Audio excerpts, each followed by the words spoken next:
Tapi kalau negara yang hutang riba, pemerintah hutang riba, yang hancur siapa, Pak? Negaranya yang hancur. Dari omong kosong, NKRI harga mati, NKRI harga mati, omong kosong. Kalau riba tetap menjadi praktek ekonomi di negeri kita ini.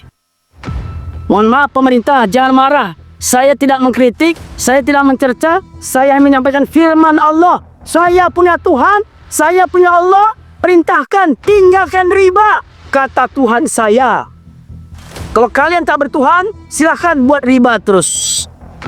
Pertanyaannya, berapa hutang riba negeri ini? Pak, berapa hutang riba negeri ini? Pak?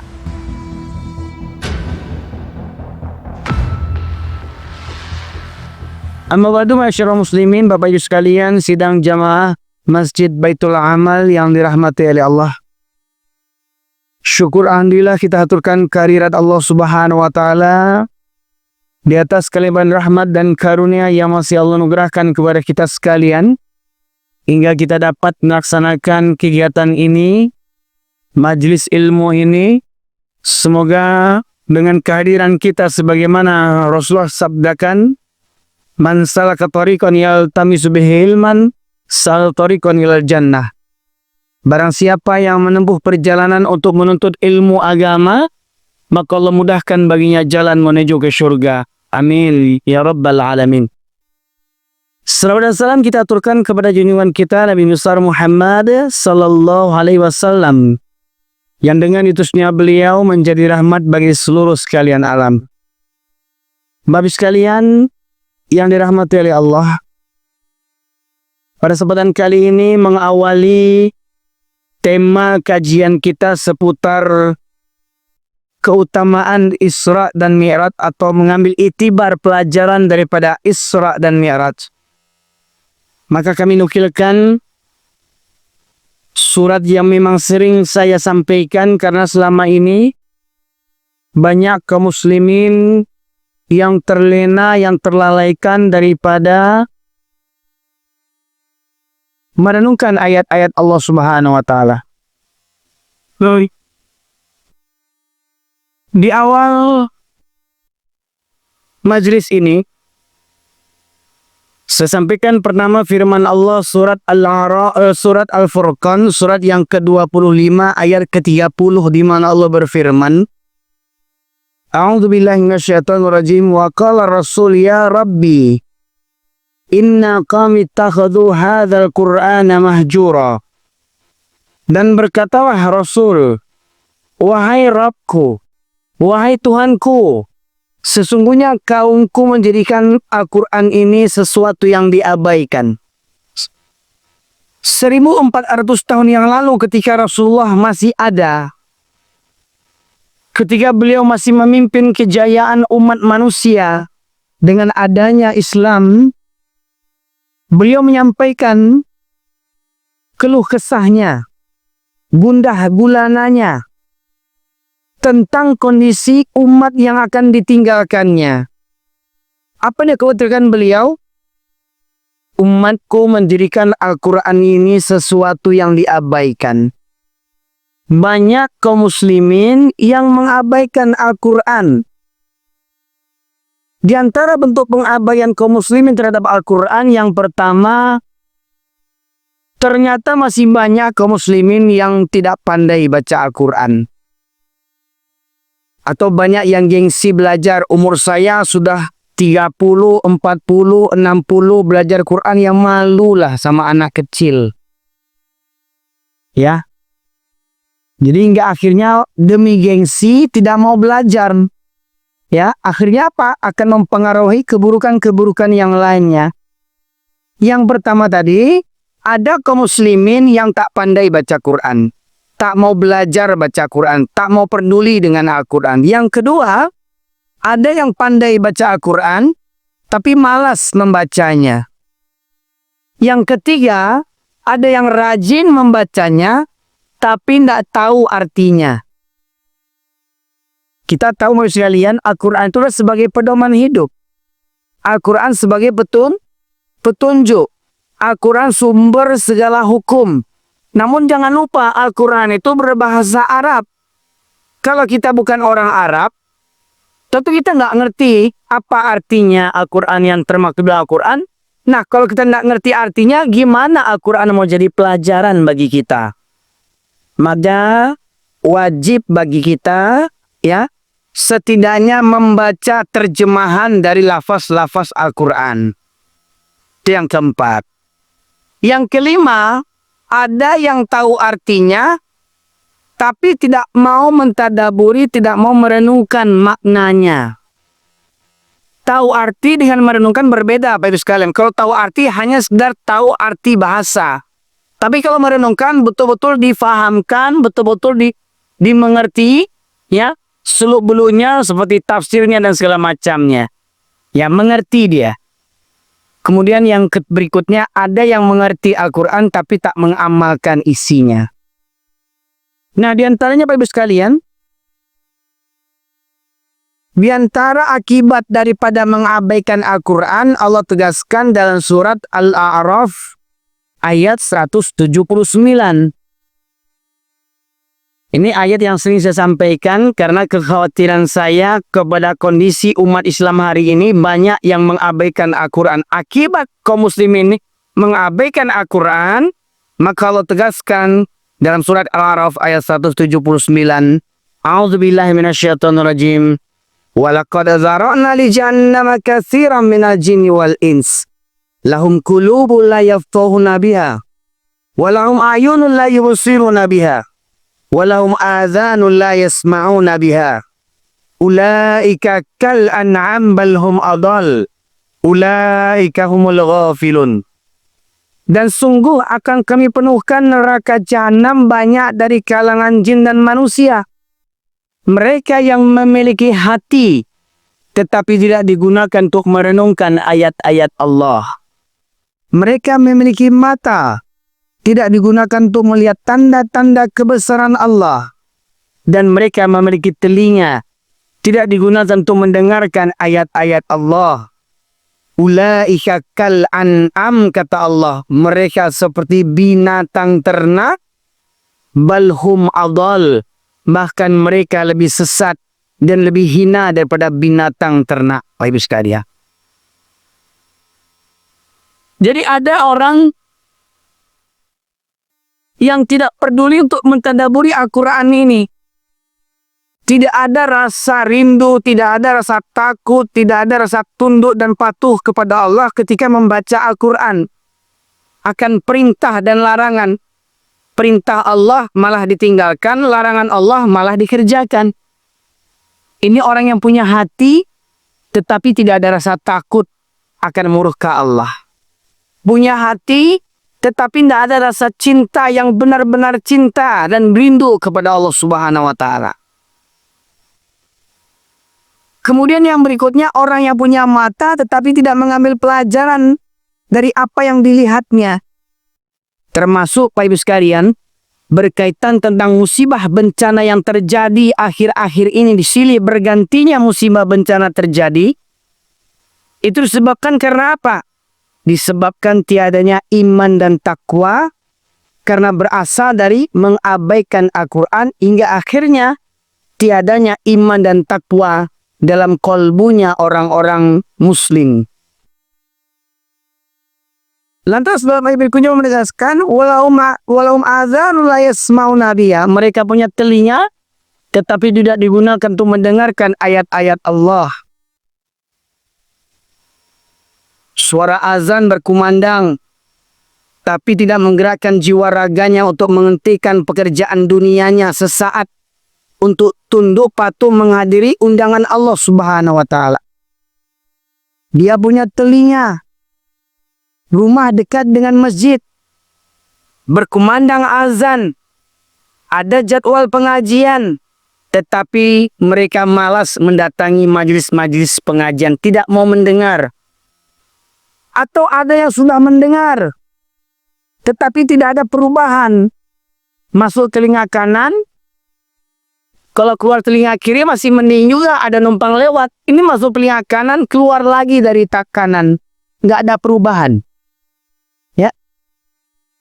Ini awalnya besok. Jadi kata kuncinya di awal pengajian kita ini, mari buka hati, buka telinga, buka mata. Jangan sampai kata Allah nanti, khatamallahu ala qulubihim wa ala sam'ihim wa ala absarihim ghishawatu walahum azabun azim. Kalau mintakan bapak aku yang kecil tu bijali muka telik. Betul aku yang kosong boleh. Butuh. Dua lagi. Boleh. Badan. Baik sekalian rahmati oleh Allah. Berkaitan tentang tadabbur ayat Al-Quran dan mengambil hikmah daripada Isra dan Mi'raj yang setiap tahun kita peringati, ya, apa hasilnya? Muka kata ni. Apa hasilnya daripada peringatan dari tahun ke tahun dari Isra dan Mi'raj ini? Ya.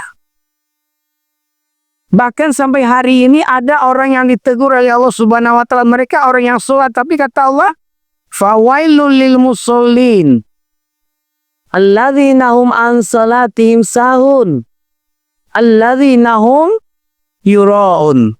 Maka celakalah bagi orang yang sholat. Udah sholat dia celaka juga kata Allah lagi. Celaka bagi orang yang sholat, yang mereka lalai daripada sholatnya, yang mereka sholat karena riya, sholat karena ingin dilihat orang, sholat karena segan kepada manusia. Nanti kalau saya nak sholat, apa kata orang? Apa kata orang yang ditenggangnya? Bukan karena takut kepada Allah, bukan karena dia mengerjakan sholat, bukan karena ketaatan kepada Allah, tapi apa? Karena takut dinilai orang. Nanti kalau saya tidak sholat, nanti ke masjid, nanti apa kata orang? Ya, nanti kalau saya nggak sholat ke masjid, nanti bagaimana orang tahu siapa saya ini yang akan jadi calon anggota dewan? Ya, makanya jangan banyak tuh anggota dewan menjelang pencalonan keliling-keliling masjid cari muka. Ya, banyak anggota dewan menjelang pencalonan keliling-keliling masjid cari muka. Dah terpilih, hilang mukanya di masjid lagi. Sekalian. Ya. Cari mukanya sama siapa? Sama atasannya. Ketua partainya. Ya. Padahal ketua partainya Bahlul, diturutilah yang Bahlul begitu tuh. Ya. Nah. Kalau bahasa orang Arab tuh Bahlulnya pekok kata orang Jawa apa itu? Geblek. Ya. Sudah tahu pimpinan yang pekok, pimpinan juga geblek, tapi karena bosnya dituruti. Nanti kalau tidak dituruti nanti saya kena pecat. Nanti kalau nggak dituruti saya kena mutasi. Kalau saya kena pecat, kalau saya kena mutasi, nanti fasilitas ditarik semua. Rumah dinas, mobil dinas, istri dinas. Kena tarik semua nanti. Akhirnya manut katut nurut perintah atasan. Walau atasan itu memerintahkan perkara yang zolim, tapi demi taat kepada atasan, dikerjakan demi apa? Demi kehinaan dunia. Tapi tidak takut pada Allah. Ya. Jadi ada orang yang sholat bukan karena takut kepada Allah. Ya. Alladzina hum yura'un, yang mereka sholat karena riya. Makanya Bapak Ibu sekalian, kenapa di Jumat siang laki-laki bisa memenuhkan masjid? Kenapa lelaki-laki hari Jumat siang bisa memenuhi masjid, tapi tidak di waktu subuhnya? Itu menunjukkan sebagian besar jamaah sholat Jumat adalah orang-orang yang cari muka di depan mata manusia. Kenapa? Waktu sholat Jumat dia bisa datang, tetapi tidak di waktu sholat subuh. Karena benar kata Rasulullah, dua sholat yang berat bagi orang munafik. Dua sholat yang berat bagi orang munafik. Sholat apa Bapak Ibu? Sholat Isya dan sholat subuh. Lebih-lebih dengan berjamaah. berjamaah itu sangat berat bagi orang munafik. Walau rumahnya berhadapan dengan masjid, walau rumahnya bersebelahan dengan masjid, walau tanah wakaf masjid dari sumbangan keluarganya, tak menggerakkan hatinya untuk berangkat ke masjid. Sekalian, kenapa? Dia punya hati, tidak ada takut kepada Allah, punya mata, tidak tahu jalan ke masjid, punya telinga, basi pakak mendengar azan. Satu orang Minang, basi pakak mendengar azan. Ya, maka orang yang begitu kata Allah apa? Ulaika kal an'am balhum adol. Mereka seperti binatang ternak, bahkan lebih sesat daripada binatang lagi. Jadi kalau ada orang Islam 7 keturunan, sholat masih suka bolong-bolong, itu binatang tuh namanya itu Pak Ibu sekalian. Aku mohon maaf kok, kalau sabui orang Minang, berang lo orang Ustaz orang Minang dia, mau orang Jawa, bahkan so sabui. Sebab yang punya falsafah adat berseni sara berseni kitabullah, sara mengatur ada yang memakai, itu cuma orang Minang yang punya. Bapak pengurus yang orang Jember, orang ono kayak ngono, falsafah yang ngono tuh. Sing ono nih di Minangkabau, di luar Minangkabau, orang ono kayak ngono. Ya, dia punya falsafah adat berseni sara berseni kitabullah, sara mengata adat memakai. Di dunia ini hanya orang Minang yang punya. Maknanya apa? Kalau orang Minang berpegang teguh kepada falsafah adat, maka niscaya orang Minang takkan ada yang meninggalkan sholat. Sepakat Pak Ibu? Jadi kalau ada orang Minang sholat bolong-bolong, itu bukan orang Minang. Kabau namanya.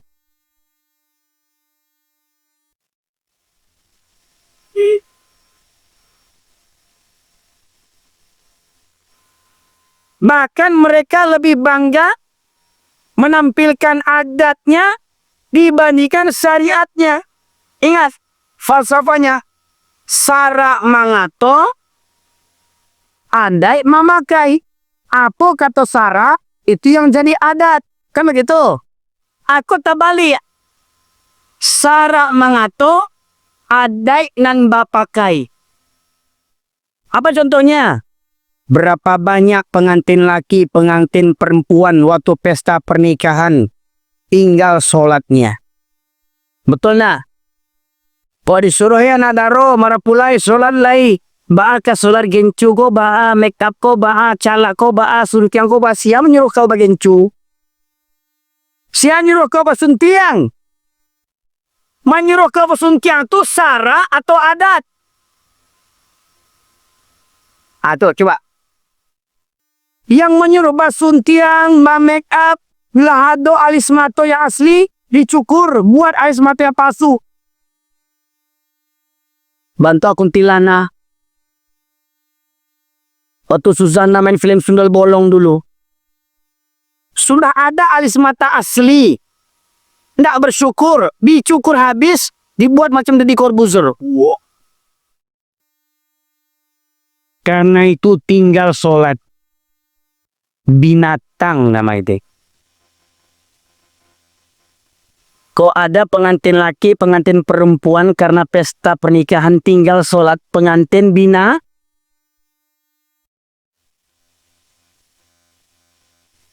Tidak ada rasa berdosa tuh meninggalkan sholat Pak Ibu sekalian. Islam sudah 7 keturunan. Dianggap remeh meninggalkan sholat. Ya. Kalau dulu saya dengar-dengar di Minangkabau, kalau ada orang nikah sasuku, umpama saya nih, suku saya Tanjung nih, saya kelahiran Medan, suku saya Tanjung, ibu saya Tanjung, ayah saya Mandailing. Kedua-duanya orang tuamu asli orang Pariaman, Kecamatan Pariaman Utara, Nagari Mangguang, Desa Ampalu, Tanjung Sabah. Ada orang Tanjung Sabah sih kok, orang Mangguang harus gona. Suku Tanjung sih kok. Net Mandewa kiranya. Ya, saya suku Tanjung dari Medan lahir. Ketemu sama suku Tanjung di Pekanbaru mau nikah. Konon saya tanya dulu, kalau di kampung nikah orang Tanjung laki-laki dengan orang Tanjung perempuan, itu diusir dari kampung dulu begitu saya dengar begitu. Ya begitu Pak? Betul? Terlepas itu halal atau haram ya. Nanti kita nggak bahas halal haramnya. Yang pasti kalau yang saya pahami itu halal. Yang saya pahami. Tapi orang adat bilang itu haram ya. Sampai pelakunya diusir dari kampung, betul? Ya Pak? Ma jadang doso meninggalkan sholat atau nikah sasuku Pak? Meninggalkan sholat?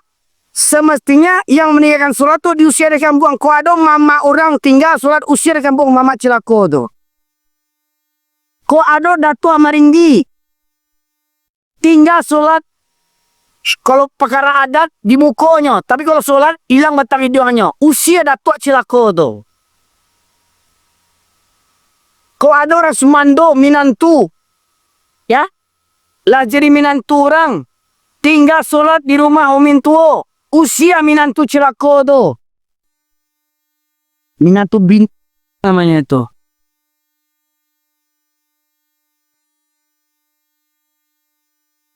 Lah makin bertambah umur, makin dewasa kok makin banyak yang tele orang Islam sekarang. Waktu kecil-kecil rajin mengaji, ada MDTA, ada rumah tahfiz. Tamat SD, masuk SMP, hilang. Apalagi di kampung kita di Minangkabau, kalau khatam Quran tuh diarah-arah. Khatam Quran namanya, diarah-arah. Wah, dengan biaya puluhan juta. Habis khatam Quran, tidak nampak ke surau lagi Pak Ibu sekalian. Anehnya kalau anak kecil yang meninggalkan sholat, wajar. Anak-anak ini kalau bolong-bolong sholatnya, anak MDA kalau bolong-bolong sholatnya, wajar. Dia belum sempurna akalnya, belum balik lagi. Tapi kalau ayahnya yang sholat bolong-bolong, akhirnya kurang ajar ayahnya tuh, Pak Yusuf. Ya Pak? Betul. Di antara anak halaman masjid, ayahnya pulang lagi.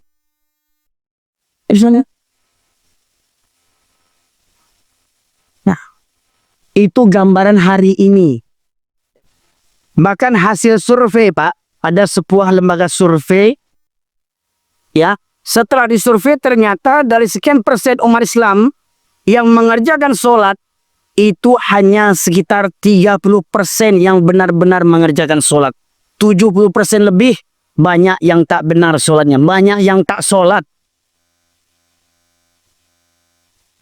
Kalau sudah begitulah kondisi, lebih banyak yang berbuat maksiat dibandingkan yang taat, maka apa kata Allah?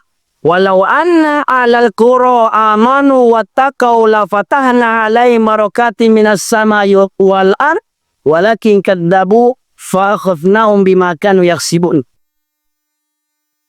Kalau sekiranya penduduk negeri beriman dan bertakwa, maka akan dibukakan pintu berkah dari langit dan bumi. Tetapi penduduk negeri ini mendustakan ayat-ayatku, maka kuhancurkan negeri mereka dikarenakan ulah perbuatan mereka sendiri. Kusiksa mereka, kata Allah. Kuhancurkan negeri mereka. Kenapa? Karena mereka mendustakan ayat-ayatku, kata Allah. Pertanyaannya, siapa orang Islam yang nggak tahu tentang wajibnya hukumnya sholat? Ada orang Islam yang nggak tahu hukum wajibnya sholat? Sepakatlah kita bahaskan sholat hukumnya wajib. Syarat mengatur ada yang memakai. Wa aqimus salata wa atu zakata wal ka'u ma'ar raki'in. Dirikanlah sholat. Hukumnya? Tunaikanlah zakat. Hukumnya? Rukulah bersama orang-orang yang ruku. Kapan orang ruku? Waktu sholat. Pertama sudah disebut waqimus sholah. Dirikan sholat. Perintah yang ketiga tentang sholat lagi. Rukulah bersama orang-orang yang ruku. Apa maksudnya? Maksudnya apa? Sholat berjamaah hukumnya wajib bagi para laki-laki. Syara' mengatur Surah Al-Baqarah ayat 43, semestinya itulah yang jadi adat laki-laki Minangkabau. Jadi kalau laki-laki Minangkabau yang beradat, masuk waktu sholat, berkumandang azan, laki-laki Minangkabau pasti ke masjid. Laki-laki Minangkabau yang mengerti dengan syarat pasti ke masjid. Laki-laki Minangkabau yang tak ke masjid, itu adalah kabau berbentuk manusia. Otak yang gadang, adik basani sora basani kitabullah, sora mengatu adik memakai uta bantuan binatang. Tak mengerti surat berjamaah. Ustaz, itu kan khilafiyah Ustaz. Ada ulama yang mengatakan wajib. Ada ulama yang mengatakan sunnah. Ingat, ulama itu bukan nabi. Bisa benar, bisa salah. Tapi Allah bisa salah. Allah pasti. Dan surat Al-Baqarah tadi 43. Dirikanlah sholat, tunaikanlah zakat, dan rukulah bersama orang-orang yang ruku. Merupakan dalil tentang wajibnya juga sholat berjamaah bagi laki-laki. Kalau cuma sekedar wajibnya sholat, untuk apa ada perintah yang ketiga? Karena perintah yang pertama tadi, dirikanlah sholat. Tuh. Kalau memang cukup sholat berjamaah atau tidak, ya, tidak akan ada perintah yang ketiga lagi. Warka'u marokin, rukulah bersama orang-orang yang ruku. Pak Ibu, ini syarat mengatur adik memakai. Yang kedua, mana adinda yang pembawa acara tadi? Dan keluar kamar. Saya minta tolong Pak Ade mencatatkan terjemahan kalau bisa. Ada yang bisa mencatatkan terjemahan?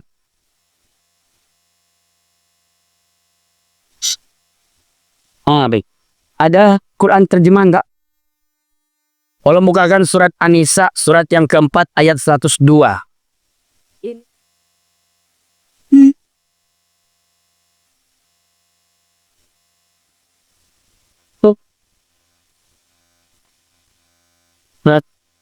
Terjemahnya saja baca Pak. Boleh tak? Saya. Ya 102. Insya Allah saya yakin kita sudah sering baca Quran. Sudah sering khatam Al-Quran. Pertanyaannya, ngerti tak apa yang kita baca? Sekarang kita mendengarkan dulu terjemahan surat An-Nisa ayat 102. Silakan Pak. Dan apabila engkau Muhammad keberadaan pada mereka sahabat. Ya sebentar. Dan apabila engkau Muhammad siapa maksudnya? Nabi Muhammad. Jadi bukan siamai tukang sate ya. Muhammad. Nabi Muhammad. Dan apabila engkau Muhammad berada di tengah-tengah sahabatmu. Siapa sahabat Nabi?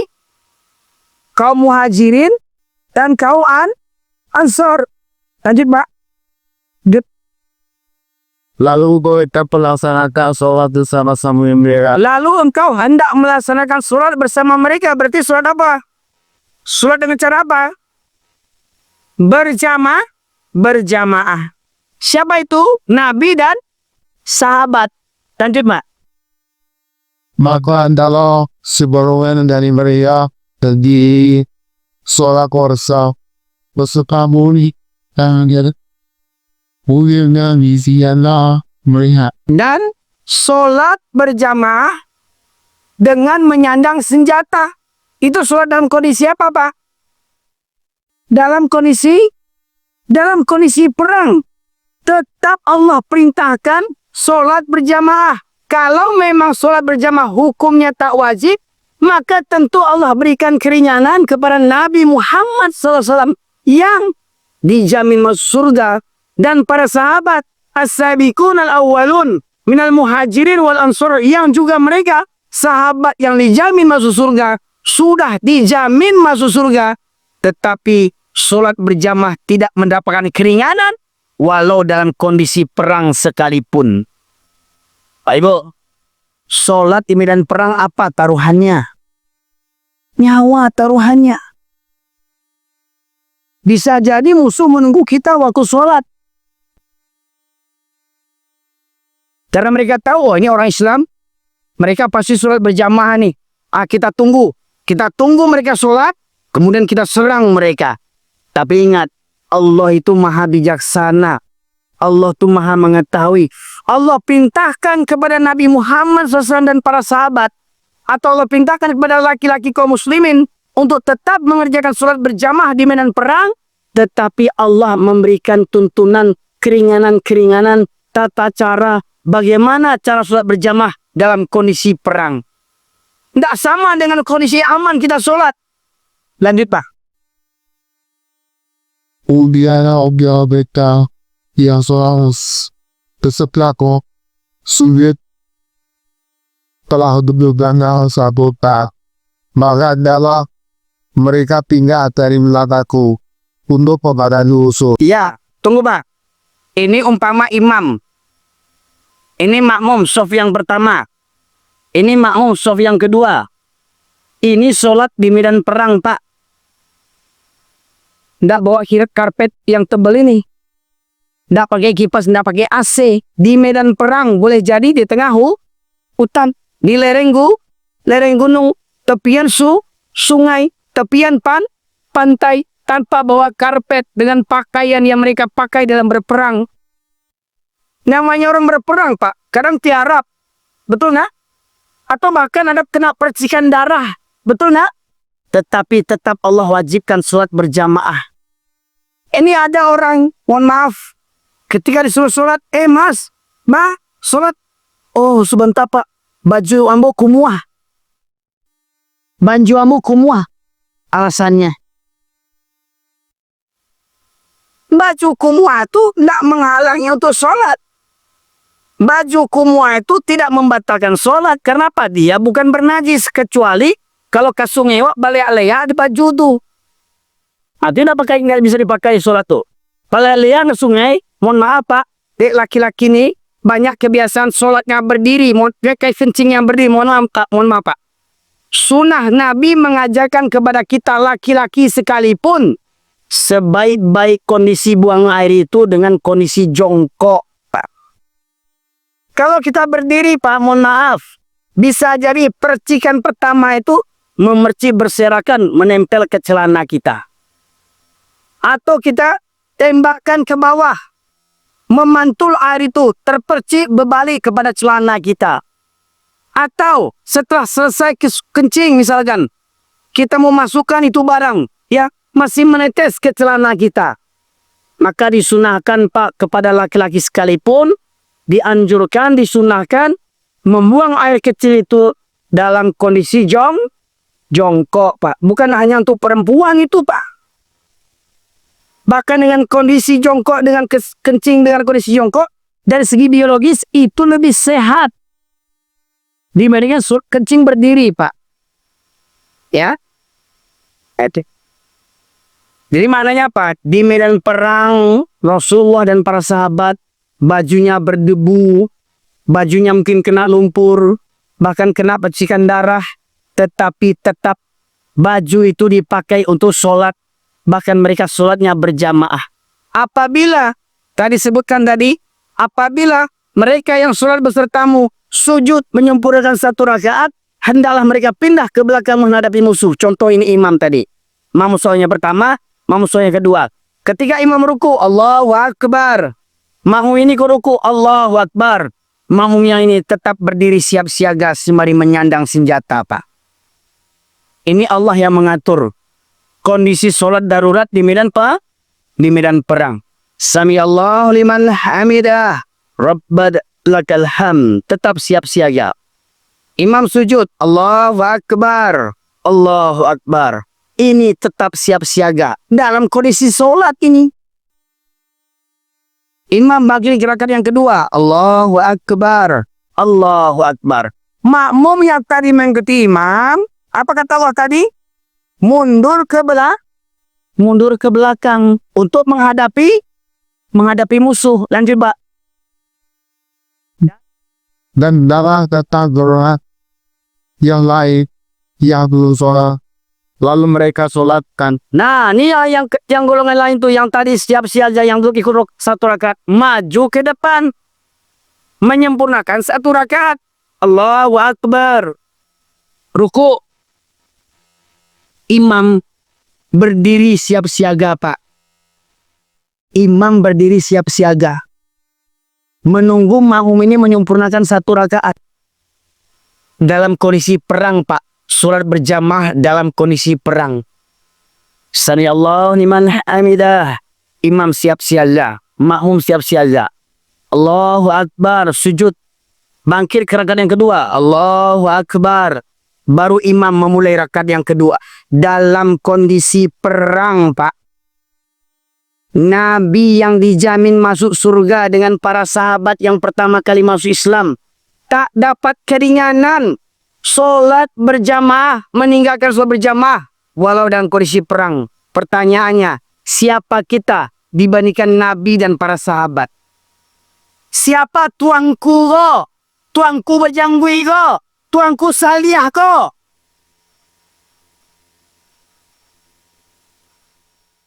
Apakah dengan janggut ini dijamin masuk surga? Apakah dengan songkok aji putih ini dijamin masuk surga? Apakah dengan baju jubah ini dijamin masuk surga? Belum ada jaminan, Pak. Apakah dengan galat datua tuangku buya ini harimau? Beskan ini ada harimau jongen. Nah, dulu cerita-cerita nenek kita kalau nenek mau ke masjid itu ini menjago nenek lu, syainya itu harimau. Dulu rupanya kakek-kakek kita sendiri harimau. Kenapa? Kakek-kakek kita banyak setan dulu, Pak Ibu sekalian.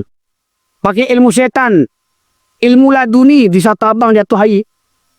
Sajadahnya, oh itu. Oh, tabang sajadahnya. Ya, cerita bohong semua itu, Pak Ibu sekalian. Ya, dengan tasbihnya. Oh, pakai ilmu kebal. Syaratnya apa ilmu kebal? Zikir 1000 kali. Zikir Allahu berjuta kali. Puasa mutih, puasa hitam, puasa hijau, puasa merah. Macam-macam puasanya. Ya. Nah, sholat 100 rakaat. Supaya apa? Supaya bisa punya ilmu asar di Makkah, zuhur di Madinah, maghrib di Palestina. Ya. Isyanya di kamar neneknya. Ya. Cerita bohong itu semua, Bapak Ibu sekalian. Tak ada cerita-cerita itu.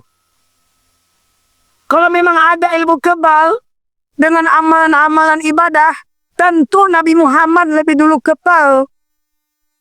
Kurang apa Nabi Muhammad tuh? Jibril langsung bertemu. Kurang apa Nabi itu? Al-Quran langsung sampai kepadanya. Kurang apa Nabi solehnya? Nabi dilempar anak-anak pakai kerikil berdarah. Tak sanggup Nabi berjalan lagi. Kesakitan beliau. Nabi ikut berperang. Patah giginya. Kalau memang Nabi punya ilmu kebal, cukup Nabi semedi tempat tidurnya. Udah. Jadi nggak perlu Nabi ikut perang. Sekarang banyak kiai gila. Seperti siapa? Seperti Mama Papa Gupron yang gila itu. Mama Gupron gila. Ya. Banyak pengikutnya sama gilanya. Bayangkan. Di zaman sekarang ada orang yang berkedok ulama ngaku Nabi. Masih ada juga yang percaya. Geblek ya bukan main. Zaman sekarang ada yang percaya, kalau ziarah ke kuburan saya, nanti kamu jadi wali kota, kamu jadi presiden. Masih ada juga yang percaya. Datang ke kuburan supaya hajatnya tercapaikan. Gila, bodoh, nggak hilang-hilang. Kok bisa menjawablah orang yang dalam kubur tadi tuh? Uang bengnya, uang kemah. Lah jale ada di kubu aku dah sedang menghadapkan siksa kubur nikmat kubur. Walau minta keadaan jadi wali kota, yo tele wamo je. Kok bisa dia mengabulkan anca dan jadi wali kota daripada orang lain je? Banyak tuh. Di kuburan-kuburan Syekh Burhanuddin di ulaan kampung saya tuh banyak tuh. Anggota dewan yang gilo-gilo tuh. Minta kepada Syekh Burhanuddin yang sudah meninggal dunia. Supaya dia bisa jadi wali kota. Jadi anggota dewan. Gilo waang mak. Masih ada yang meyakini pantai selatan Parangtritis di Yogyakarta. Ya, selain Allah yang punya kuasa, Allah punya asisten. Siapa itu? Nyi Roro Kidul. Penjaga pantai selatan. Bayangkan. Supaya tidak tertaji musibah. Supaya tidak banyak yang hanyut. Supaya hasil ikan bagus. Diberikan sesajen kepada Nyi Roro Kidul. Ya, disembelih kerbau. Dengan kepala, dengan tanduknya, dengan matanya. Dinyanyikan. Dipersembahkan kepada Nyi Roro Kidul. Dibuat nasi tumpeng. Sebulai kunyang. Diagiahkan Nyi Roro Kidul. Supaya apa? Supaya pantai selatan tak bergejolak. Supaya pantai selatan tak memakan korban. Ya. Lain lagi. Di Gunung Merapi. Pak Marijan. Syukur. Ya. Ya. Juru kunci Gunung Merapi. Wah, hebat. Ya. Gunung Merapi pakai kunci. Ya. Kuncinya dipegang Mbah Marijan. Teot Mbah Marijan sekarang ini. Tak kemana kuncinya hilang. Ya. Bayangkan. Juga masih ada. Ya. Di daerah yang lain tuh. Meyakini. Telek kebo membawa manfaat. Telek kebo. Namanya kebo selamat. Ya. Ditunggu-tunggu warganya. Keluar telek kebo itu. Keluar ciri kabau tuh. Barabui orang mambiak ciri kabau tuh. Supaya mendapat berkah ciri kabau. Bayangan tuh. Itu yang mengarajuan bukan orang Hindu. Bukan orang Buddha. Orang yang KTP-nya Islam. Baik sekalian. Begitu pula orang yang meyakini kalau pajang foto gurunya, kedainya laris. Kalau pajang foto kakeknya, laris. Kalau nggak ada foto kakeknya tuh nggak laris nanti. Dipajanglah foto kakek tuh. Daripada foto kakek itu mendingan foto saya. Masih muda, masih nom. Nen. Ini foto kakeknya dipajang untuk lariskan dagangan. Keblek. Andi ya. Kecil orang kampung amboh.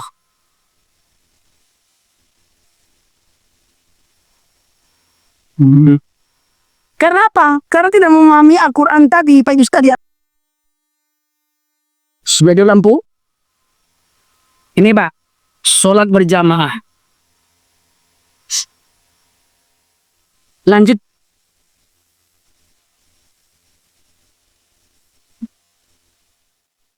Let dalam meminta selada dan menanda soleh amalita.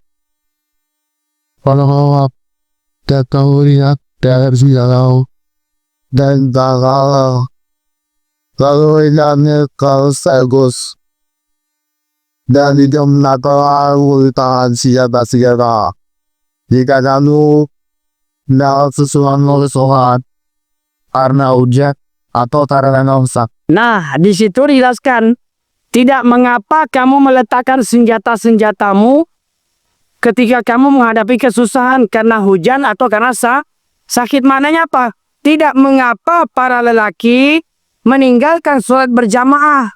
Tidak mengapa para laki-laki meninggalkan sholat berjamaah karena dua kondisi. Karena hujan atau karena sakit. Itu boleh. Kalau hujan, boleh laki-laki nak ke masjid. Boleh tidak berjamaah. Pertanyaannya. Kalau bapak seorang pegawai, ya, bapak seorang tentara, seorang polisi misalkan, pagi hari, hujan turun sampai untuk siang.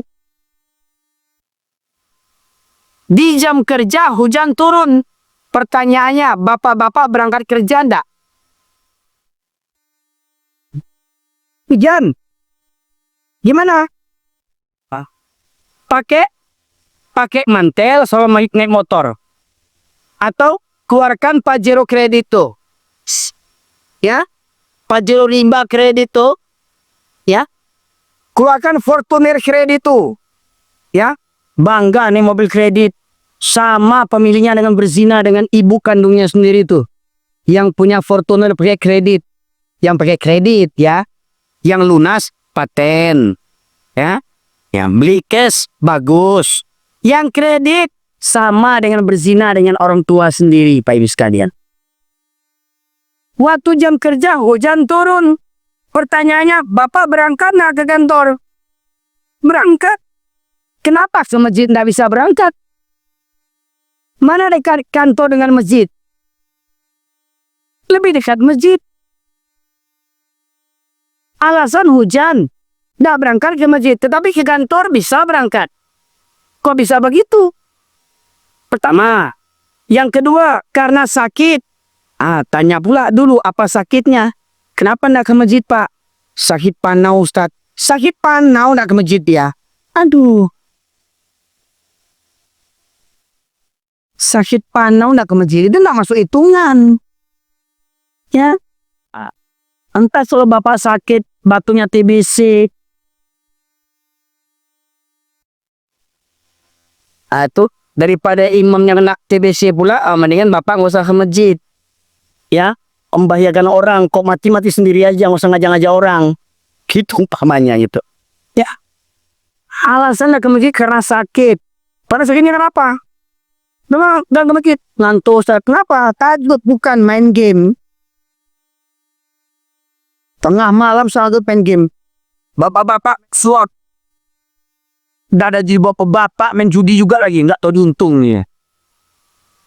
Sekarang judi Pak nggak perlu ke kedai lagi. Sekarang judi nggak perlu di podcast lagi. Ya, di Malaysia ya tertulis tuh tempat orang jual-jual nomor togel itu, nomor BT. Judi adalah haram bagi umat Islam katanya. Ya. Ditulis yuk. Tapi orang yang beli dibiarin juga. Ya. Sekarang judi nggak perlu jauh-jauh. Di WC pun bisa main judi sekarang. Betul nggak? Di WC. Iya. Lupa deh cebok langsung keluar. Saking senangnya. Ya. Passion. Main game, main handphone sanggup tengah malam, nggak lalok-lalok, nggak tidur-tidur. Dengar azan baru mau tidur. Dibangunkan sama orang tua, nak, bangun nak, sholat-sholat, mali. Orang baru mau tidur, dia sholat, tuh baru mau tidur, dia sholat gitu. Bisa lihat. Ya. Pertanyaannya, alhamdulillah mungkin kita sudah menjaga sholat yang laki-laki yang datang hari ini. Pertanyaannya, sudahkah kita menjaga sholat berjamaah? Karena sholat berjamaah hukumnya wajib bagi para laki-laki. Jadi Pak, kenapa saya singgung orang Minang? Karena orang Minang yang tadi punya falsafah, adat berseni sara, syarat berseni kitabullah, syarat mengata, adat memakai, syarat mengato, sholat berjamaah hukumnya itu syarat mengato. Mestinya jadi adat laki-laki Minangkabau. Kalau masuk waktu sholat, kalau tandanya azan, laki-laki Minangkabau yang baradai, merangkek kamu saji sholat berjamaah. Itu laki-laki yang baradai. Kok ada laki-laki Minangkabau sholat lagi, tapi di rumah. Itu laki-laki tidak beradat namanya. Karena sebaik-baik sholat laki-laki di masjid. Sebaik-baik sholat wanita di rumah. Jadi kalau ada laki-laki sholat di rumah, itu namanya laki-laki solehah. Ya. Wow. Ini Bapak Ibu sekalian. Nih. Syarat mengatur surat An-Nisa ayat 102. Nabi Muhammad SAW dan para sahabat yang dijamin masuk surga tidak mendapatkan keringanan meninggalkan sholat berjamaah walau di medan perang nyawa jadi taruhannya, tetap wajib mengerjakan sholat berjamaah. Pertanyaannya, Kita siapa dibandingkan Nabi? Kita siapa dibandingkan Nabi? Kok sombong kita malas-malas datang ke masjid? Emang ada orang dalam ke surga itu? Jangan biasa nyogok. Ya, kalau kerja biasa nyogok. Jadi pejabat biasa nyogok. Jadi keparat biasa nyogok. Jangan kau kira sama-sama aja ke surga bisa disogok juga. No way. Ya. Kalau hukum di dunia bisa dibeli. Hukum di dunia bisa diakal-akali. Jangan samakan dengan hukum Allah. Di dunia kalian suka buat hati, Kak. Di dunia kalian suka buat undang-undang. Di dunia kalian suka buat hukum-hukum yang segendak hati kalian. Kalian legalkan kezoliman dengan undang-undang yang kalian buat demi melegalkan kezoliman kalian. Silahkan berbuat sesuka hati kalian. Tapi ingat, cepat atau lambat kalian yang buat undang-undang, yang buat hukum, yang menentang hukum Allah, cepat atau lambat pasti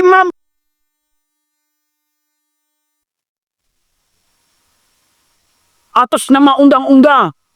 Kita buat ini, tanam sawit dan segala macamnya. Kau buatlah undang-undang sesuka hatimu. Selagi kau menjabat, kau nanti akan juga kau di hadapan Allah kau nanti. Ya. Mumpung jadi pejabat, kapan lagi ada kesempatan? Ya, suka hati kau lah.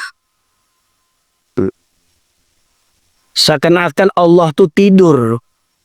Seakan-akan Allah tuh nggak ngeliat. Suka hati kau buat apa saja selagi kau bisa buat. Demi kepentingan keluargamu. Demi kepentingan kelompokmu. Demi kepentingan partai politik. Buat. Fir'aun aja sama Allah. Fir'aun saja. Apalagi kau. Yang buat undang-undang sesuka hati kau tuh. Ya? Mohon maaf Pak. Begini saya ngomong ini karena apa? Karena negeri kita nih hancur nih karena pejabat-pejabat zolim begitu tuh. Ya. Kita rakyat suruh bayar pajak. Biasanya tak bayar pajak tangga itu. Cuing. Akhirnya apa? Bayar pajak. Kena tangkap sekarang ini. Ya. Pasti ingat. Si Gayus dulu. Gayus Tambunan. Hah? Petugas pajak. Awak pras keringat bayar pajak, biar pesta dengan pajak-pajak kita. Coba bayang nggak? Baik Bu. Kalau minta tolong saya lagi Pak. Bapak buka surat Al-Baqarah 278-279.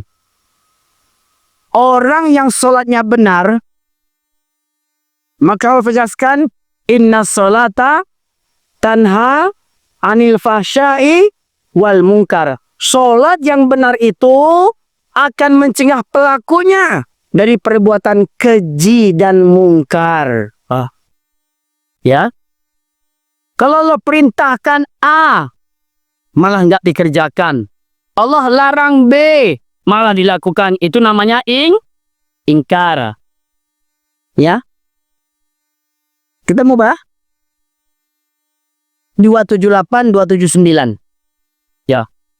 Silakan baca terjemahnya Pak, yang keras.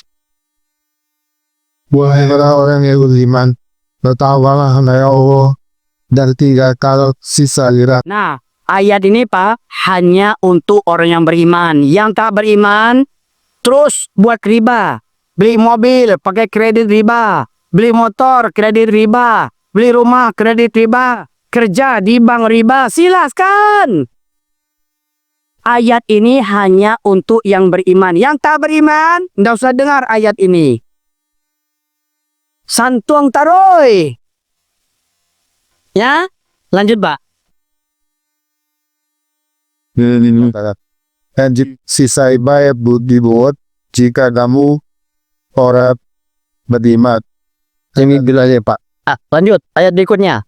Lalu jika kamu tidak melaksanakannya, maka hubunglah Prabu dari Allah dan Rasulnya. Jika kamu tidak meninggalkan riba, maka umumkanlah perang dari Allah dan Rasul, Pak. Pelaku riba, Pak. Satu orang pelaku riba, Allah yang memeranginya, Pak. Allah dan Rasul yang memeranginya, Pak. Kalau satu orang pelaku riba diperangi Allah, paling cuma dia yang korbannya kan? Betul, Pak? Tapi kalau negara yang hutang riba, pemerintah hutang riba, yang hancur siapa, Pak? Negaranya yang hancur. Dari omong kosong. RI harga mati. Harga mati. Omong kosong. Kalau riba tetap menjadi praktek ekonomi di negeri kita ini. Mohon maaf pemerintah, jangan marah. Saya tidak mengkritik, saya tidak mencerca, saya menyampaikan firman Allah. Saya punya Tuhan, saya punya Allah.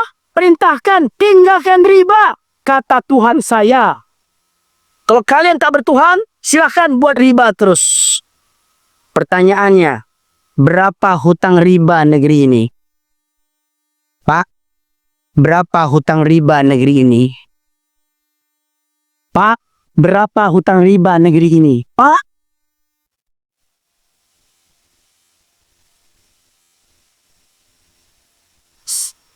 Berapa hutang riba, Pak? 1 juta? Triliunan, berapa triliun, Pak? 1000 triliun lebih. Ya, Pak, lebih ya. Bayangkan, Pak. Jadi negeri ini, Pak, sudah layak dihancurkan sama Allah, Pak. Makanya, wah, kini mohon maaf. Bapak pemerintah, Bapak pejabat, ya, para ulama, tolong, saya tidak mengkritik apa-apa. Saya hanya menyampaikan firman Allah. Kalau dalam sebuah negeri, bahkan seseorang melakukan praktek riba, jual beli dengan riba, simpan pinjam dengan riba, Allah dan Rasul yang memeranginya. Pertanyaannya, kalau negara hutang riba triliunan rupiah atau dolar, pertanyaannya, berarti negeri ini menantang perang kepada Allah. Bangsa ini menantang perang kepada Allah. Menunjukkan solat kita tak ada manfaatnya, Pak. Solat rajin, riba kerja juga terus. Ulama banyak, tapi ulama diam. Banyak ulama pencilat. Tak berani menyiarkan penguasa yang zalim, yang mempraktekkan hukum riba. Dan ingat,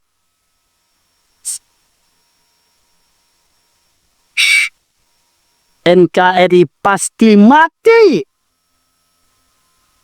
kalau praktek riba terus dipraktekkan, terus dijalankan. Pasti mati, pasti bubar, pasti hancur NKRI ini. Bukan kata saya, janji Allah itu. Jangan marah sama saya, marah sama Allah yang punya Quran itu. Jangan tangkap saya, tangkap Allah. Sidang Allah. Kok memang hebat kita. Sidang Allah. Pertanyaannya, lawan Belanda, kita masih sanggup. Betul, Pak? Lawan Jepang, kita masih sanggup bertahan. Lawan Nika, Portugis, kita sanggup. Melawan Cina, ada harapan menang tidak? Pasti ada. Mereka manusia, kita manusia. Mereka makan, kita makan. Mereka ke WC, kita ke WC juga. Mereka tidur, kita ngelindur. Ya kan? Pertanyaannya, kalau perang melawan Allah dan Rasul, ada harapan menang. Perang melawan Allah dan Rasul, ada harapan menang. Jadi mohon maaf, Pak, para pejabat, kita ini menantang perang dengan Allah dan Rasul. Hebat bangsa kita ini. Hebat bangsa kita ini. Menantang perang kepada Allah dan Rasul. Maka ingat, musibah bencana tidak akan sirna dari negeri kita ini. Bencana akan silih berganti melanda kita sampai negeri ini dibenamkan oleh Allah Subhanahu wa Ta'ala. Yang dan terkorban bukan hanya pelaku kezaliman saja. Orang-orang soleh, para ustadz, para ulama, hafiz Quran, ahlul Quran, ahli ibadah, tetapi hanya untuk dirinya sendiri, tidak beramar ma'ruf nahi mungkar, tidak mengingatkan penguasa yang zalim, maka ulama-ulama ini pun akan pertama dicampakkan ke neraka oleh Allah Subhanahu wa taala. Ulama penjilat.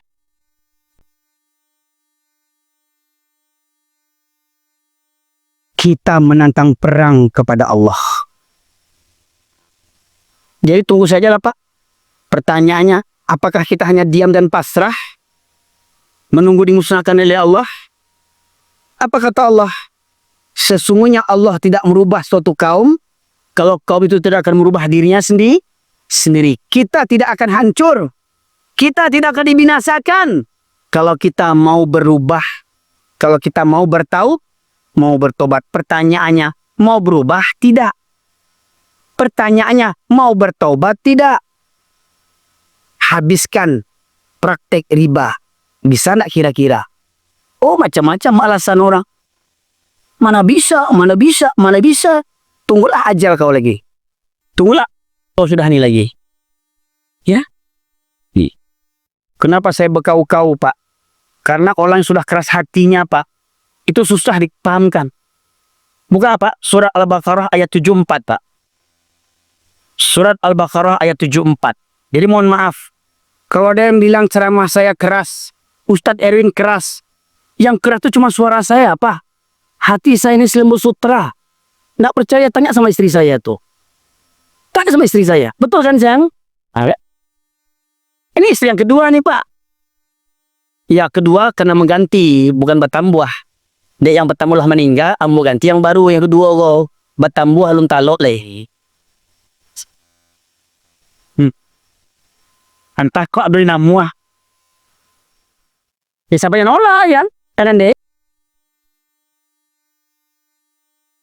Al-Baqarah 74. Artinya saja, Pak.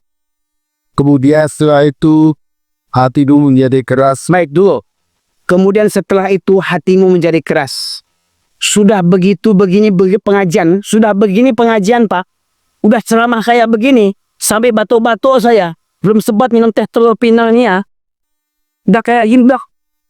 Urat leher saya sakit menegang urat saya ini. Ya. Keluar medan saya, keluar Pariaman saya. Dari campur darah Medan dengan Pariaman. Beginilah suara saya jadinya. Keras. Cuman suara saya. Sudah begitu, lalu hatimu menjadi keras, kata Allah. Setelah mendengar kaji itu, hatimu menjadi, tak ada gitu loh. Dia, si Jangwi atau si Jangwi itu. Sase si Jangwi itu mah.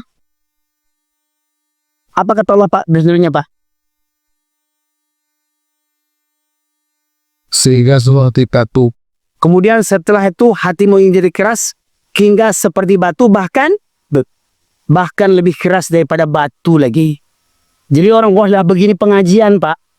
Sudah keras begini pengajian, tidak berubah juga lagi. Berarti yang para pendengar tuh hatinya lebih keras daripada batu lagi. Besok, Pak, kok ada bapak-bapak ini yang datang sekarang, tidak ke masjid juga besok subuh nih ya. Berarti hati bapak tuh yang kayak batu, keras daripada batu. Dah begini pengajian, dah batuk-batuk saya, enggak juga subuh ke masjid. Hati bapak keras daripada batu lagi. Bukan kaki saya yang keras. Lanjut, Pak. Padahal dari baru itu pasti ada sungai-sungai yang hanya memancar daripadanya. Ada pula yang belah, lalu buah mata air darinya. Dan ada pula yang meluncur jatuh. Anak buah kepada Allah. Pak, bahkan ada batu yang meluncur jatuh karena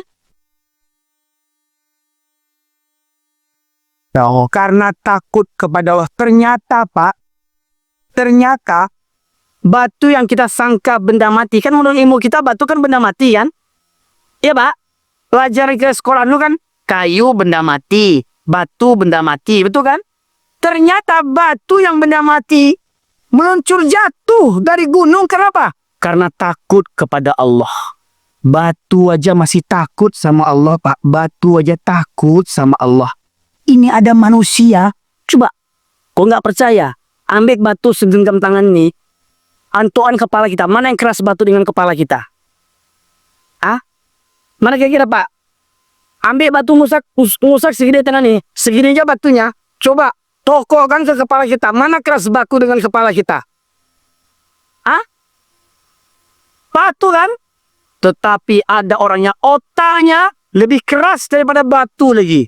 Udah begini pengajian, ndak berubah juga lagi. Besok nak ke masjid juga lagi. Apalah hati kau ni? Nah. Batu aja ada takut sama Allah. Batu aja Pak, takut sama Allah. Ini sudah ayat-ayat dibacakan. Nggak takut juga lagi. Terakhir Pak, sebelum kita pulang. Surat Al-A'raf 176. Ini terakhir Pak, janji saya. Al-A'raf 176.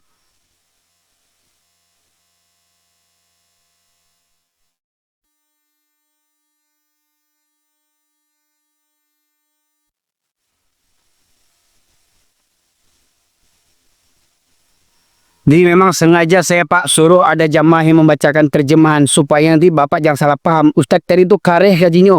Binatang-binatang dibaconya. Bekas kareh hati. Bukan dari Ambo tuh, dari Quran. Ketemu Pak?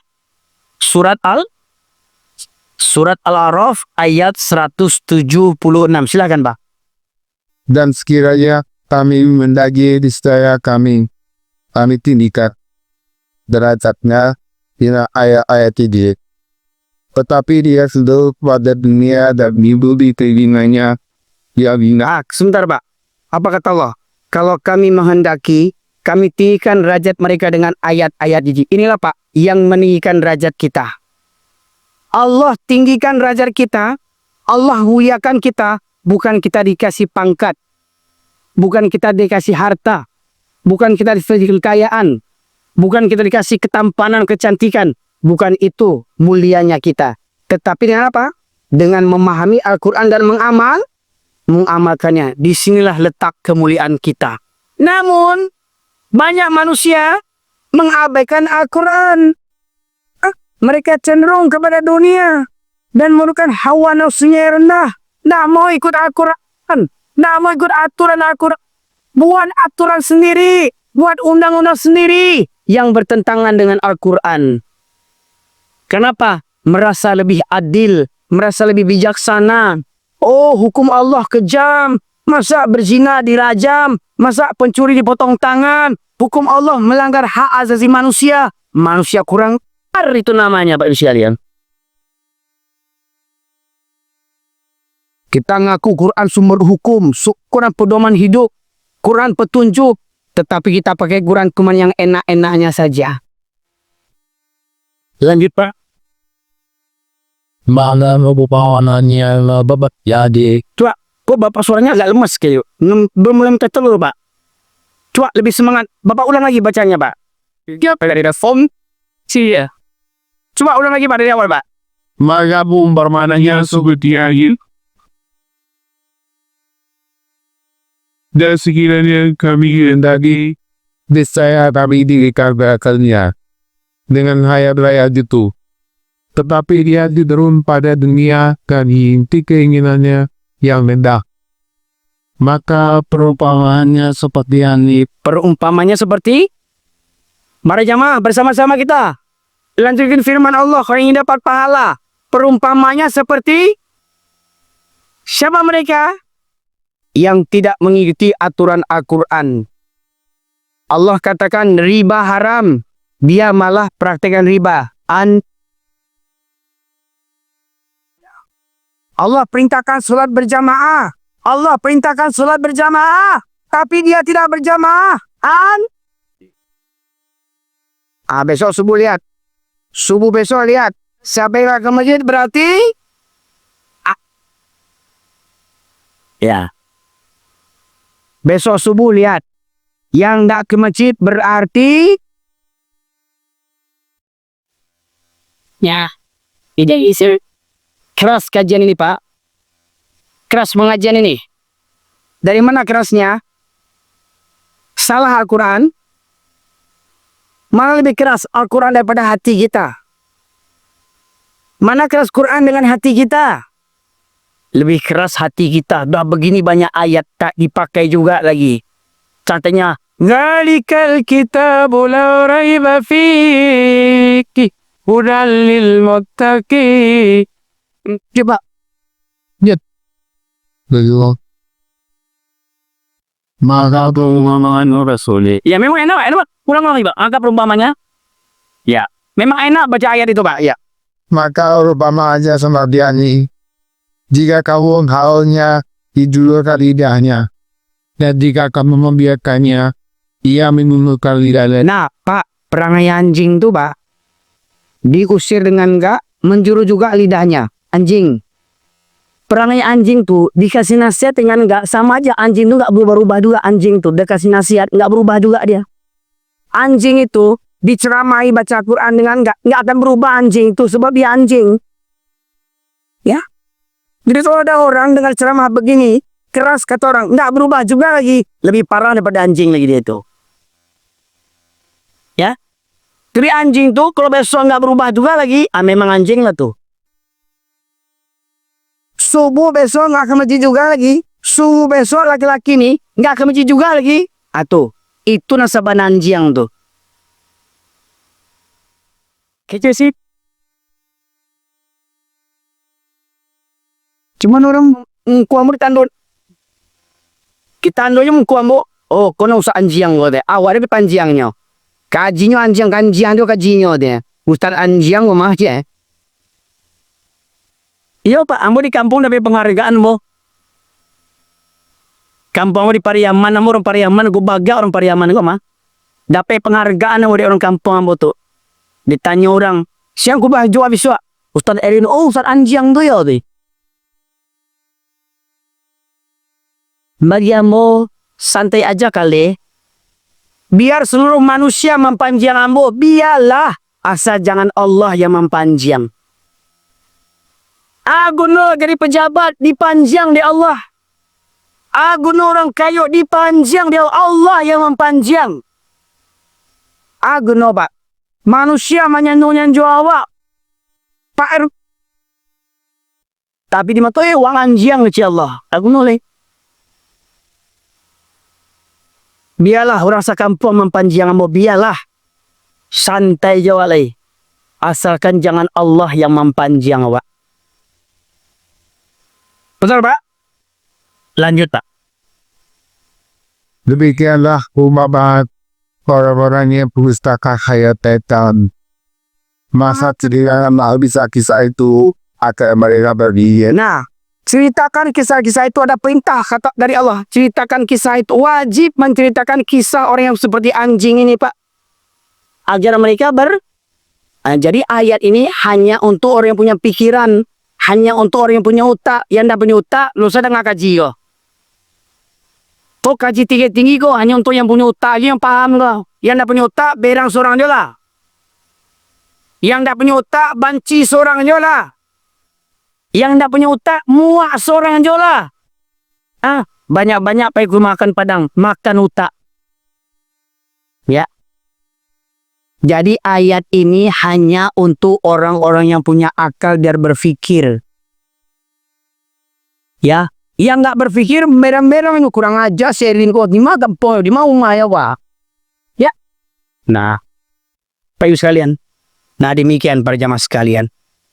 Setiap tahun kita memperingati Isra dan Mi'raj. Apa hasilnya? Mohon maaf, Pak. Jamaah subuh kita berapa soft jamaahnya, Pak? Yusuf. 1, 2, 3, 4 laki-laki. Oh, laki-laki 2 saf. 2,5. Perempuan? Hampir 2, berarti imbang. Ya. Ya, nggak bisa dong double kita punya suami punya istri. Yang satu orang satu istri. Nah, jadi hari Jumat, Pak, gimana hari Jumat? Full sampai ke atas. Luar itu. Sampai keluar ya, beres. Hari Jumat penuh sampai keluar, betul? Subuhnya 2 saf. Sisanya kemana subuhnya? Anjing.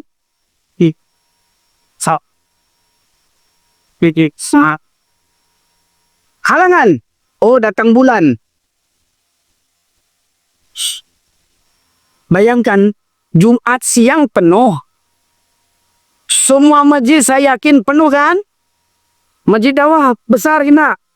Mana besar masjid Dakwah dekat sini? Besar sana kan? Penuh tidak? Masjid yang lain penuh tidak? Semua masjid Jumat siang penuh, betul? Jumatnya kemana? Jumatnya yang siang ke masjid, Jumatnya siang ke masjid, subuhnya ke masjidnya. Kenapa lebih berkurang sedikit? Berarti lebih banyak anjing dibandingkan orang, Pak Silen. Aku. Lah, kalau mau taruhan ko batu lo tabang ke kepalamu sudah boleh. Ya, Silen. Jadi, dakwah aku Pak, mohon maaf Pak, jangankan saya, Nabi aja benci orang mendengar ceramah. Nabi lunak-lunak tuh katanya. Lunak Nabi, lemah lembut Nabi ya, kata orang. Tat, ceramah itu jangan kira-kira mana kabur orang beko. Nabi itu lunak-lunak. Oh, tunggu dulu. Bapak tahu lunaknya saja Nabi itu. Memang betul lunak Nabi. Tapi apa kata Nabi? Kalau aku dapati ada laki-laki masih berada di rumah, sementara koman sudah dikumandangkan, apa kata Nabi? Aku bakar rumah. Itu lunak Nabi itu Pak. Kalau ada laki-laki masih di rumah, di masjid sudah komat, bapak semajid, anak laki-laki bapak di rumah bapak layak dibakar. Jadi besok Pak ke masjid, jangan bapak sendiri yang ke masjid. Bawa anak, bangunkan, susahnya bangunkan. Kalau perlu usir dari rumah, nggak mau kau dengar kata ayah, angkat kaki kau dari rumah ini. Di rumah ini ayah yang bos. Ayah presiden, ayah yang bayar uang makan kau, sekolah kau, ayah yang membesarkan kau. Kau dengar kata ayah, kalau nggak kau dengar kata ayah, angkat kaki kau. Banyak gitu. Because abi nak awak buik nak baru lagi. Bini yang boleh menopos Pak, ganti yang baru. Cameh gulok. Asal Pak le talo jo le. Banyak-banyak nyemteh talu pinang wah. Makasih ya Pak. Atau. Masya Allah. Demikian para jemaah sekalian. Semoga bermanfaat. Dan ingat, bukan saya ingin mari Arya Anda. Sengaja saya ceramah bantu aku supaya tersentuh hati kita yang paling dalam, tersentak. Ya. Dan semoga kajian ini sampaikan kepada keluarga kita. Jangan sampai ayahnya rajin ke masjid, anaknya dibiarkan tidur. Ingat, Bapak akan dimintai pertanggungjawabannya. Semoga yang datang hari ini semuanya adalah laki-laki sejati, manusia sejati yang tergugah hatinya ketika Allah memanggilnya. Allahu Akbar, Allahu Akbar, hayya 'alas shalah, hayya 'alal falah, as-salatu khairum minan naum. Tapi bila besok subuh nggak datang juga, berarti bapak yang memilih diri sendiri menjadi anjing di hadapan Allah Subhanahu wa Ta'ala. Demikian saja. Terima kasih atas segala perhatian. Mohon maaf atas segala kekurangan. Subhanakallahumma bihamdika asyhadu an la ilaha illa anta astaghfiruka wa atubu ilaik. Alhamdulillahirabbil alamin. Assalamualaikum warahmatullahi wabarakatuh.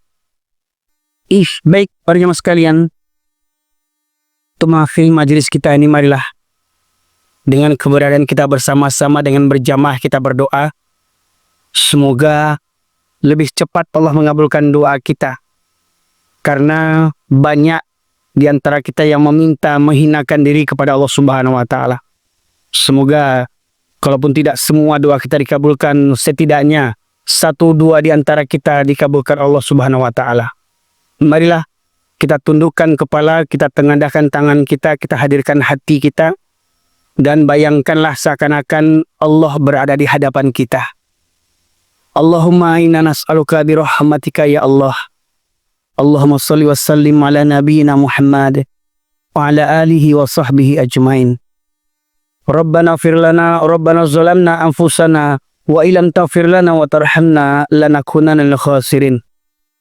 Rabbana la tuzigh qulubana ba'da idh hadaitana wa hab lana min ladunka rahmah innaka antal wahhab. Allahumma arinal haqqa haqqan warzuqna ittiba'ah wa arinal batila batila warzuqna ijtinabah. Rabbana ighfir lana wa liwalidayna warhamhuma kama rabbayana shaghira. Rabbana hab lana min azwajina wa dhurriyyatina qurrata a'yun waj'alna lil muttaqina imama. Allahumma ya Allah, pada malam hari ini kami merendahkan diri kepadamu ya Allah.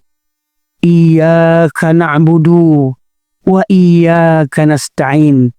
Hanya kepadamu kami menyembah ya Allah, dan hanya kepadamu kami mohon pertolongan ya Allah. Tolonglah kami dari kezaliman diri kami ini ya Allah. Tolong jauhkan kami daripada dosa-dosa kami ya Allah. Tolong selamatkan kami daripada bujuk rayu setan yang terlaknat ya Allah. Jangan kau biarkan kami bergelimang dengan kemaksiatan dan dosa ya Allah. Pilihlah kami di antara hamba-hamba yang kau cinta, yang kau sayangi ya Allah. Jangan kau palingkan wajahmu walau sesaat pun, walau sekedip mata pun ya Allah. Jangan kau palingkan wajahmu dari kami ya Allah. Kami sungguh tak sanggup kami hidup tanpa dirimu ya Allah. Sungguh kami makhluk yang hina, makhluk yang lemah. Tidak daya dan upaya kami melainkan dengan pertolonganmu ya Allah. Ampunkan dosa kami. Ampunkan dosa pasangan hidup kami. Ampunkan dosa para suami.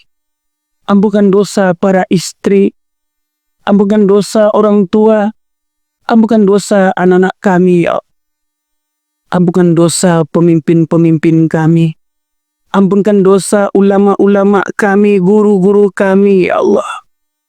Bukanlah pintu taubat kepada kami seluruh bangsa Indonesia ini agar tunduk patuh kepadamu ya Allah.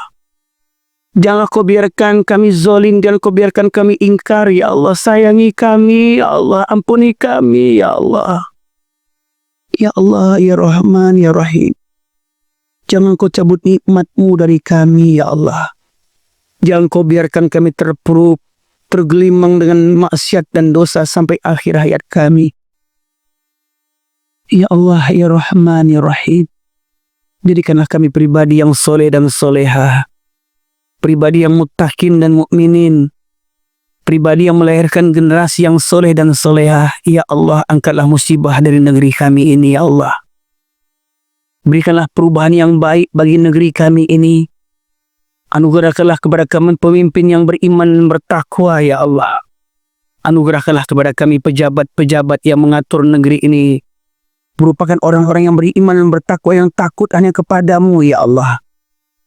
Berikanlah hidayah petunjuk bagi mereka. Berikan ampunan dan taubat bagi mereka. Namun bila mereka terus bergelimang kemaksiatan dan kesombongan ya Allah, musnahkan pemimpin kami yang zalim. Musnahkan penguasa yang zalim. Musnahkan pejabat-pejabat yang zalim. Karena kezaliman mereka menyengsarakan kami semuanya ya Allah. Ya Arhamar Rahimin. Perkenankan doa kami ya Allah. Sungguh tak dapat kami mengadu kepada siapapun kecuali kepada Engkau ya Allah. Engkaulah yang maha adil. Engkaulah yang maha bijaksana. Engkaulah yang maha mendengar ya Allah. Engkau yang maha pengasih lagi maha penyayang. Engkau hakim yang maha adil. Engkau hakim yang maha bijaksana. Ya Allah, ampunkan dosa kami, seluruh bangsa, rakyat Indonesia ini. Angkat musibah bencana pada negeri kami ini ya Allah. Berkailah negeri kami ini dengan berkah dari langit dan bumi-Mu ya Allah. Perkenankan kami untuk sujud tunduk kepadamu. Perkenankan kami untuk mengamalkan syariat-Mu. Perkenankan kami hidup di bawah naungan tuntunan Rasul-Mu. Perkenankan kami mati dalam keadaan husnul khatimah. Perkenankan kami berkumpul dalam jannah surga-Mu ya Allah. Ya Arhamar Rahimin. Rabbana atina fid dunya hasanah. Wa fil akhirati hasanah wa qina adzaban nar. Subhana rabbika rabbil izzati amma yasifun. Wassalamun alal mursalin. Walhamdulillahi rabbil alamin. Assalamualaikum warahmatullahi wabarakatuh.